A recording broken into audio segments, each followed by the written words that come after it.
Hi guys. રોકી અહીંયા ટમેટા ખાવા તારે તો રોટલી ને રોટલો હું કામ નથી ખાતો હે બિસ્કિટ ને એ બધું તું ખાસ તો તને એકદમ બે ગાલ નીચે હું લગાવી દે ને આમ શું કારો આવી જાય એવી તો તું બધું ખાવા માંડી નો હું તને ભાવે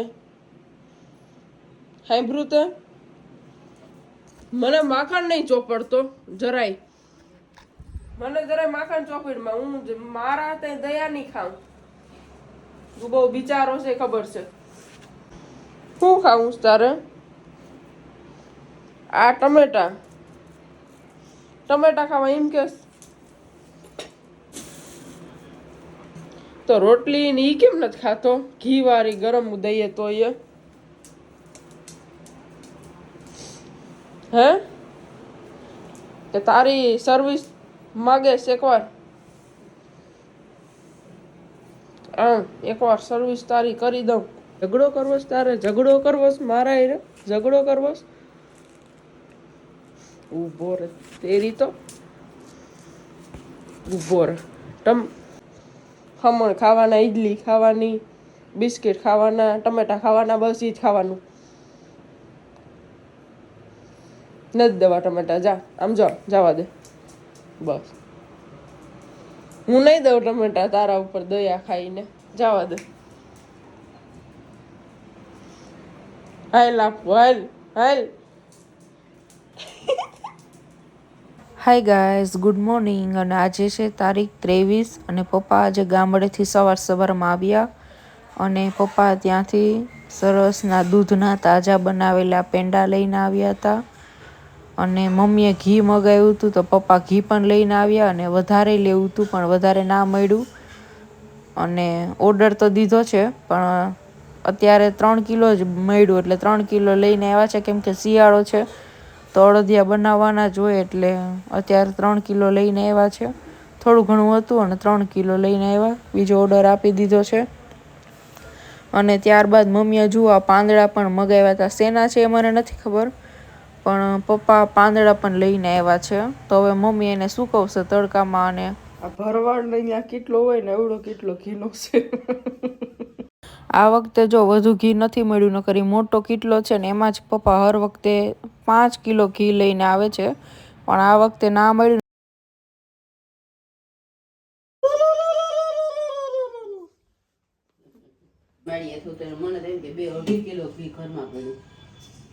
આટલા ઘીનું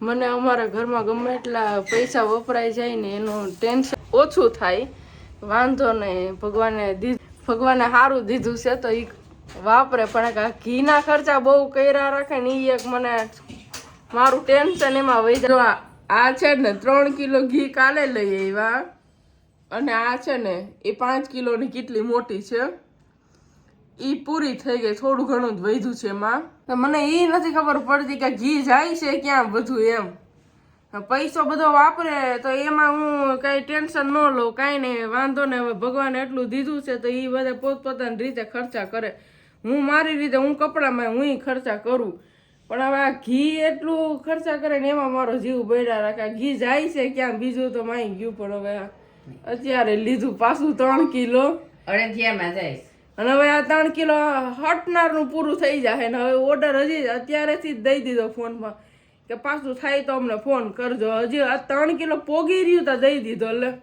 અડદિયા કરવા પડે ને હું ખાતી નથી તું ન ખા પણ બીજા તો ખાઈશ ને બધા તમારે બધાને ઘરે એટલું બધું જ ઘી જોઈએ છે કે અમારે જ એટલું જોઈએ છે અમારે જ એટલા ખર્ચા છે હજી જો ઘી કાલે આવ્યું ને હજી અડદિયાની વાત થાય છે ને કે અડદિયા કરશે એમાં ઘી પૂરું થઈ જાય ઓર્ડર દીધો બીજી વાર તો હજી અડદિયા તો સાઈડમાં રહી ગયા એના પહેલા રવાના લાડવાની બધી ક્રિયા ચાલુ થઈ ગઈ અત્યારે પેલા રવાના લાડવા થાહે ને પછી અડદિયા થાહે તો ઘી તો ઘા પૂરું થાહે આમાં રોટલી ચોપડવા વધે તો સારું ને કે એમાંય બધું છે માખણ ચોપડતું થઈ જાહે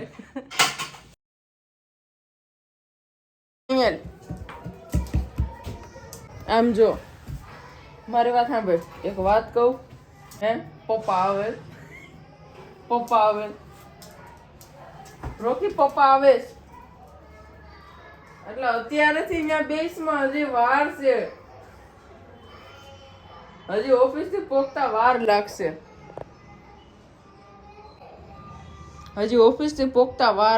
એમ હવે અત્યારથી 15 મિનિટ ત્યાં જ બેઠો રહે. મારે છે ને મેકનું સ્ટુડિયો ફિક્સ પૂરું થઈ ગયું.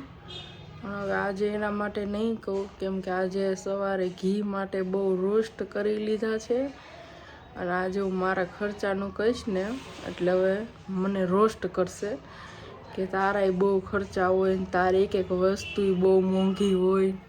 એટલે 2-3 દિવસ હું થોડુંક છે ને એમાં ચલાવી લઈશ અને નહીં કહું, અને પછી કહીશ.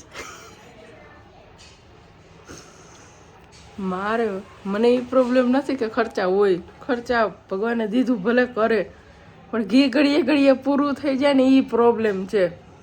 મારી વસ્તુ હોય ને ઘડીએ પૂરી ન થાય એટલે હું એમ કહું.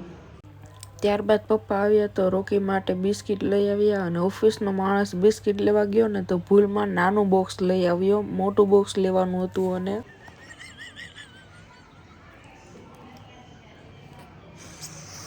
એમાં કેવું થયું, આજે અમારા ઘરે એક મહેમાન આવ્યા હતા. તો મહેમાન આવ્યા ને તો મારી મમ્મીએ ચા બનાવ્યો ઠંડુ પીધું. તો પછી છે ને થોડીક વાર થઈ ને પપ્પા ને બધા ગેસ્ટ બેઠા હતા. તો કેટલી આઈ થિંક કલાક એક થઈ હશે. મમ્મી કહે કે બીજી વાર ચા બનાવું એમ. તો એ મહેમાને એમ કીધું કે ના બીજી વાર ચા નથી બનાવો, ચા બહુ મસ્ત બનાવ્યો તો એમ. તો મમ્મીથી પહેલા તો એમ બોલાઈ ગયું, જા પ્રિયા તું ચા બનાવી. તો એમ પહેલી વાર તો પોતે જ બનાવ્યો હતો. અને પછી મહેમાને એમ કીધું ને કે ચા બહુ બીજી વાર ચા નથી બનાવો, એકવાર ચા પીધો અને તમે એવો સરસનો ચા બનાવી. તો બોલો મારી મમ્મી કેવી ભેગેથી ઊભી થઈ ગઈ, એના વખાણ કર્યા હતા તે. અને મને શું કીધું ખબર, એ કે પ્રિયા એ કે હું ચા કરું છું, તું રકાબી લઈ લેતો હોય કે લે. મન ન કરવા દીધો ચા, બીજી વાર પોતે કરી લીધો. અને મારે તો એના ભેગી પછી કાંઈ વાત નથી થઈ. તો પછી મહેમાન ગયા ને પછી મારી મમ્મી શાકભાજી લેવા વહી ગઈ છે, આવે એટલી વાર છે. એટલે આપણે એમ થાય ને કે નાના હોય એ માણસને બધા વખાણ કરે તો હરખ થાય, એવું ન હોય. આ મોટા હોય એને વખાણ કરે એનો બહુ હરખ થતો હોય. અને મેં મહેમાન આવ્યા હતા એનો વ્લોગ નથી કર્યો, કેમ કે બધી વસ્તુ વ્લોગમાં ન લેવાની હોય એમ, થોડું બધું પર્સનલ એવું હોય એમ. એ માટે પણ આ કિસ્સો મેં તમને કીધો એમ, કિસ્સો કહેવા માટે મેં વ્લોગ કર્યો કે જુઓ એમ. મહેમાને કીધું કે ચા સરસ હતો એટલે કે હું ચા કરું છું, તું રકાબી લેતી એટલે મન ન કરવા દી.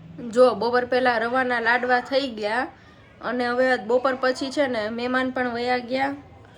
અને મમ્મી અત્યારે ગઈ છે ને શાકભાજી લેવા, તો મને કામ સોંપીને ગઈ છે. એટલે હું અત્યારે છે ને આ શું કહેવાય માવો ખમણું છું અને ડ્રાય ફ્રૂટ નાના બધા મને સુધારવાના કીધા છે, એ બધા કરીશ. અને ત્યારબાદ એ અડદિયા બનાવશે. એટલે જો 3 કિલોમાંથી જો આજે એ કેટલું વધે છે ઘી, એ તો હવે એના હાથમાં છે. જો થોડું કંઈ ઘી વધવા દે હે તો રોટલી કે રોટલો ચોપડશું, નકર પાણીમાં બોળી ને રોટલી ને રોટલો અમે એમ ખાખું. જો ચોપડવા જેટલું નહીં વધવા દે તો. જુઓ છે ને માવો ખમણી નાખ્યો છે મેં એકદમ ઝીણો. હવે માવો નાખશે મમ્મી અડદિયામાં. જુઓ આનાથી મેં માવો ખમણી નાખ્યો, જુઓ સરસનો. અને હવે ડ્રાય ફ્રૂટ પણ હું ઝીણા બધા સુધારી નાખીશ, કાજુ બદામ એ બધું. અને ત્યારબાદ મમ્મી બનાવી નાખશે અડદિયો એ લોકો માટે. પપ્પાને શુગર છે ને એ માટે મમ્મીએ તેના માટે ગોળવાળા અડદિયા બનાવ્યા છે. ગોળવાળા છે ને એ મમ્મી પપ્પા માટે છે. મમ્મી પપ્પા ગોળવાળા ખાશે અને વનરાજ છે ને આ ખાંડવાળા ખાશે. એના માટે આ ખાંડવાળા છે. જુઓ બની ગયા છે. થોડા થોડા બનાવ્યા છે કેમ કે તાજા તાજા સરસ બને અને તાજા ભાવે એટલે પચશે એટલે પાછા બનાવશે.